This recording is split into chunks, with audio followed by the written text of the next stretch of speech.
What I love about Vegas Live with Ninon is, especially in Vegas, is that we have a lot of reoccurring guests that come on. And each time they come on, they all have a different story. But the most important thing, they kind of give a rundown of the progression of their life, what they're trying to do and where they're trying to get.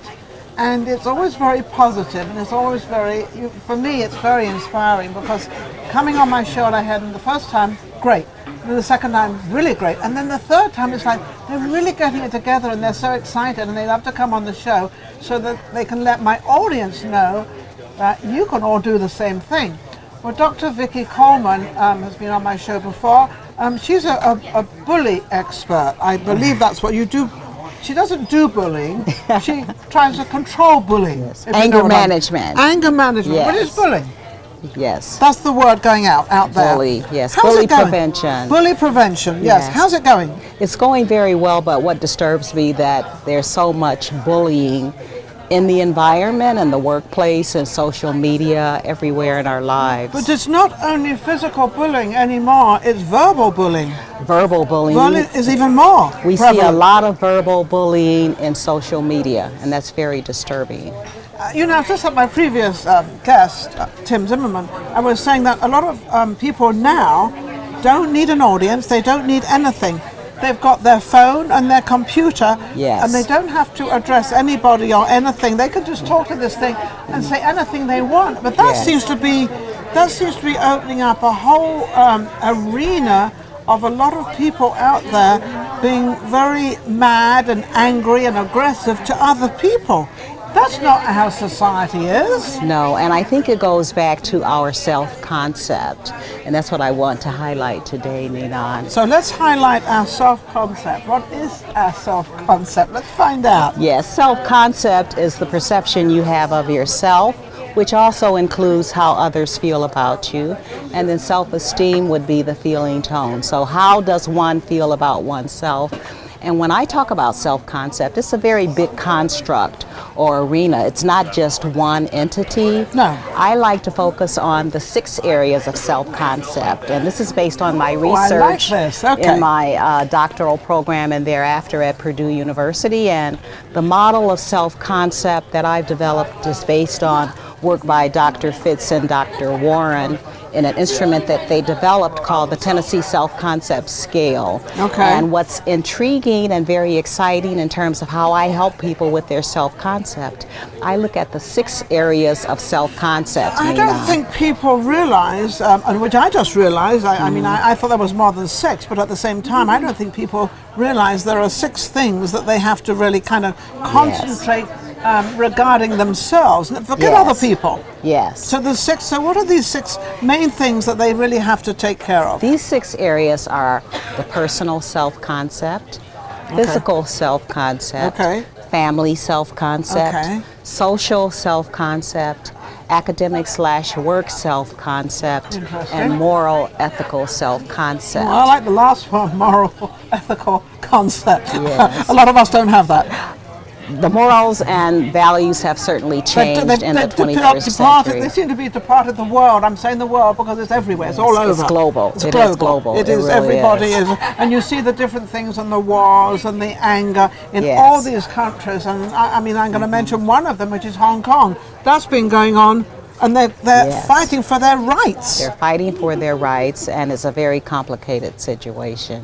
Well, it's very complicated, so we don't quite understand it because Hong Kong is apart from China, and China is very communistic. So it's something we don't understand, and hopefully we never will understand as a country, as America. It's very difficult and challenging to understand other cultures. Too. Yes, it's very difficult to understand. But that's their culture, and they're dealing with it. So let's deal with our 6 of oneself. The 6 of oneself. So what I like to do is when I work with my clients or organizations or institutions, I look at all 6 areas, but then I want to focus on each one. Because, for example, when someone says, oh, I have low self-concept, low self-esteem, it usually doesn't mean they have low self-concept in all 6 areas. No. They'll be high in one area, maybe in the middle in another area. But what I want to find out is what area are they lower, so that I can provide appropriate interventions and tools to help them better understand that particular self-concept. So if they understand that particular self-concept, that could actually build them up to the other 5. Because That's if right. they feel good in this one, that's going to sort of aggravate the other 5. You're right, because they're all related. They're Well, interrelated. it's one body. I mean, it's only one body. one person. It's one person. Yes. Yes. So when you feel good in one area, When you feel good in one area, then it's much easier to feel good Good in in another another area. Yes. so how does somebody find out their 6 concepts of the areas they're not so good in, or they're a little uncomfortable in, if you don't know? You don't know until you conduct an in-depth self-exploration. In-depth And how do you do self-exploration. a self-exploration Yeah. if you don't know anyway? You don't. Well, I have several tools, a couple that I've developed. Specifically, I have a tool that I developed, and it was published in 1998, called the Lifeline. And what I want to do, Ninon, is help people look at the past, Yes. the present, and the future. And the past in terms of themes, trends, and patterns related to behavior, What they've done. and thinking. Yes, what were they thinking in the past? How did they conduct their life? How did they conduct their lives, and how was it manifested in certain behaviors? And from that information, helping them identify the themes, trends, and patterns, and we can say, okay, so this is where you were, this is where you are now. Now, how can we use that information in terms of developing specific skills? For example, one skill that I like to help my clients focus on is love this. decision making. We all can, for example, did you ever have a class in decision making? I've never had a class on decision making, but I personally am a very good decision maker. I see everything very black and white in decisions. Either you're going to do it or not do it. You're going to decide one way or the other. And it's like when somebody says, well, what restaurant do you want to go to? And this goes back and forth for hours. And I say, well, let's just go to this one. Yeah, see, you're very deliberate, but a lot of people, they just make decisions without They're thinking about scattering. right. They don't think of the repercussions or the implications That's one of the their things. decisions. That's exactly what, Yes. one of my very important things. If I say this or do that, what is going to be the repercussion of right. my decision? Right, and oftentimes we make decisions, and I hear my clients say, well, I just want to do it right now.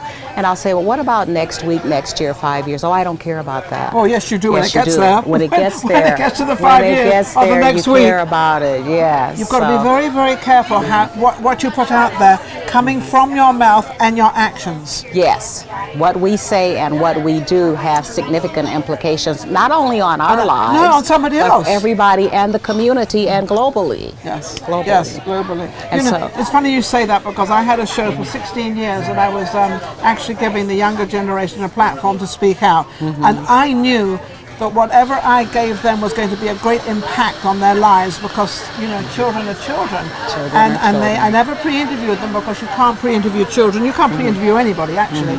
And so whatever I put out, and if I would give to them one word like, you know, I love you, you have no idea what that made to that child. That is so profound. It's a very powerful statement, and people will remember that. For example, when I work with adults, they can hear the tapes playing from their past, and most oftentimes the tapes are negative. You're a bad person, don't do this, you shouldn't do that, you're not going to be anything. I was skinny, I didn't have any knowledge, I was ugly, I was everything bad until I left home at 16 and I realized who I was, and I had to fight my own journey. Yes, and you were improving your self-concept as you moved forward, because every you knew time. that wasn't you. Well, I didn't know actually it wasn't me, but I found out it wasn't me. You found out, you Because I went discovered. into modeling, and all of a sudden I was getting all these jobs and all this stuff. So, number one, being skinny was great, I guess, as a model.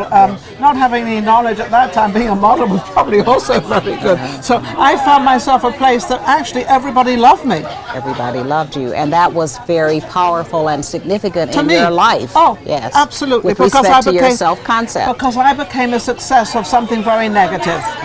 So on that, you know, we don't have time actually, but what I'd like to do is give your phone number where people can actually get some knowledge, you know, and you can help them. You've also got this book. Yes, I also have, I'm very proud of my book. I am one of the 40 authors, and I talk more in depth about self-concept and self-esteem in my book.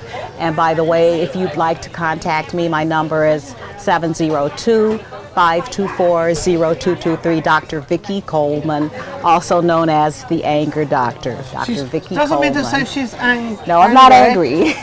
she helps anger. Yes, I help. Let's clarify that. Yes, there. But you've been amazing. I'm going to try and have you on maybe once a month or something. And thank you see very that, much. And maybe we'll bring a guest on with you and see how we can help them or do something so that we can get less angry people less angry and improve self-concept and self-esteem. Because it's only you. It's only you actually that's going to go through this life and through this world. Only you can make it happen. You can't rely on somebody else because they might not think the same as you think. That's Vicki, right. Dr. Vicki Coleman, absolutely amazing. Don't forget to give her a And you call. are amazing also. Thank you so very much. Yes. Well, nothing like praising each other, so I guess we both feel good about ourselves. Yes, we do. We do. We're sitting here very strong.